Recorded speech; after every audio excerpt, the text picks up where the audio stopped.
Kilo vermek isteyenlerin uyguladığı pek çok diyet var. Dukan diyeti, Akdeniz diyeti, ketojenik diyet, daha nicesi. Şimdi izleyeceğiniz haberdeki diyetin adı ise su diyeti.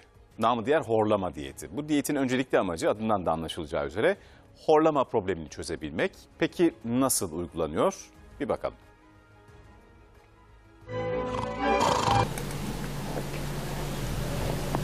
Dürtüyor, dönüyorum, yine horluyorum, dönüyorum, yine horluyorum. 30 günlük bir su diyet tedavisiyle horlama geçiyor, tamam. %100'e yakın geçiyor. Horlamadan şikayet edenlerin son gözdesi şimdi de su diyeti. Yasemin Hayrioğlu 45 gün boyunca su diyeti yaptı. Su diyetinin yanında ek gıda olarak balı tercih etti. Ve diyetinin daha ikinci haftasında horlama sıkıntısından kurtuldu. Eşim beni uyuduğum zaman eşim devamlı beni dürterdi. Yani horluyorsun, dön. Ben anlıyorum, dürttüğü zaman hemen anlıyordum. Sonra geçiyordu, tekrar horluyordum.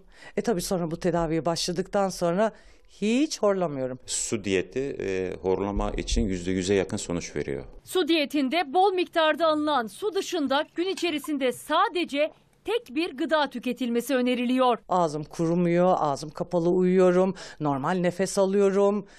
Birçok bir şeyim, kalitem o kadar değişti ki. Hastaya susadığı kadar günlük su veriyoruz. Yanına gün açlığı adaptasyon sağlasın diye tek bir besin veriyoruz. Bu besin ne olabilir?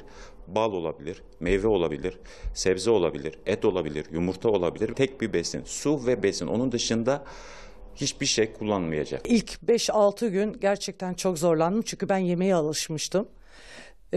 Onda bir baş ağrım oldu, biraz tabii kusmalarım oldu. Horlama probleminden kurtulmak için su diyetine başlayan Yasemin Hayrioğlu su diyeti sayesinde kilolarından da kurtuldu. 45 günde 30 kilo verdim.